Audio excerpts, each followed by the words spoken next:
Bismillahirrahmanirrahim. Assalamualaikum warahmatullahi wabarakatuh. Perkenalkan, nama saya Siska Ramadhani dengan NIM 2622189. Saya di kuliah dari UIN Bukit Tinggi dengan jurusan bimbingan dan konseling. Saya kelas BK2E. Di sini saya akan menjelaskan teori tentang trait and faktor.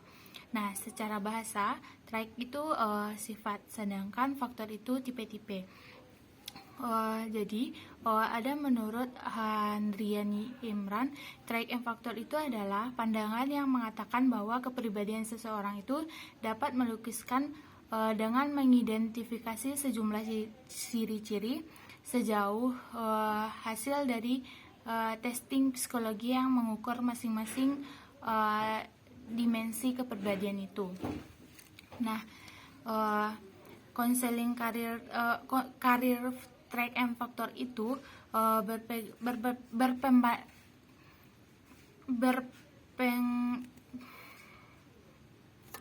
teori itu berpegangan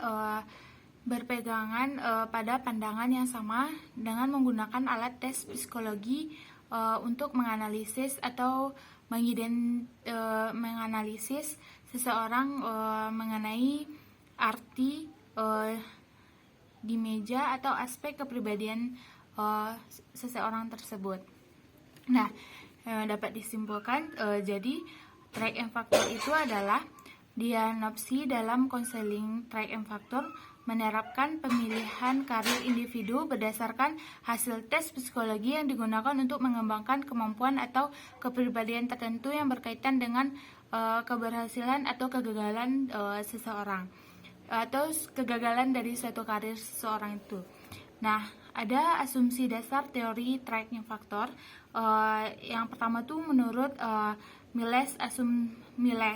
Asumsinya yaitu yang pertama perkembangan lokasional sebagai besar suatu proses kognitif keputusan yang dicapai melalui penalaran.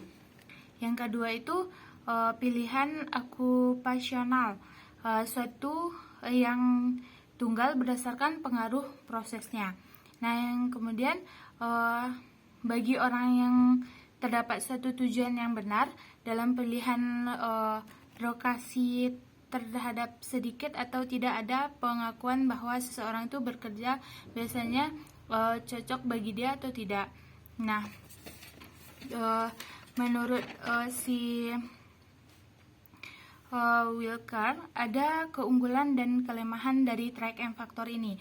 Nah, keunggulannya yaitu menurut dia keunggulannya penekanan pada penggunaan data tes objektif membawa kepada upaya untuk perbaikan dalam pengembangan tes dan penggunaannya. Nah, yang kedua itu penekanan yang diberikan kepada diagnosa mengandung bahwa sebagai suatu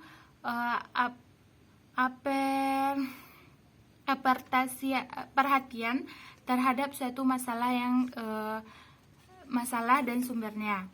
Dan yang ketiga itu penekanan pada aspek kognitif merupakan upaya untuk menyimbangi pandangan lain yang telah mereka efektifkan atau emosionalkan. Nah, ada kekurangannya menurut dia yaitu kurangnya diindahkan adanya pengaruh dari perasaan yang keinginan yang beraneka ragam, kemudian pengambilan keputusan menentukan pilihan yang dibuat secara bertahap berdasarkan pikiran rasional dan pertimbangan. Yang ketiga itu kurangnya dipenuhi perubahan dalam kehidupan masyarakat yang ikut memperluas atau membatasi jumlah pilihan yang tersedia. Nah, jadi ada juga implikasi dari trait and faktor itu.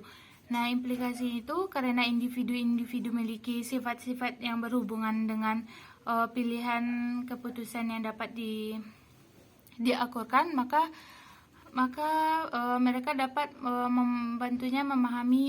mereka dapat memahami diri mereka sendiri. Dan ada juga karena korupsi. Dapat digambarkan menurut tugas-tugas peneliti tidak asing dengan tugas-tugas yang mereka kerjakan.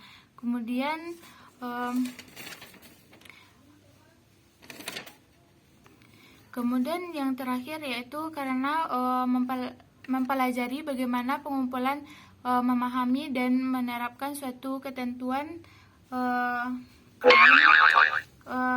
penting dan pokok untuk diambilnya. Nah, mungkin sekian yang bisa saya sampaikan tentang tracking faktor. Jika ada salah mohon dimaafkan. Wabillahi taufiq hidayah. Assalamualaikum warahmatullahi wabarakatuh.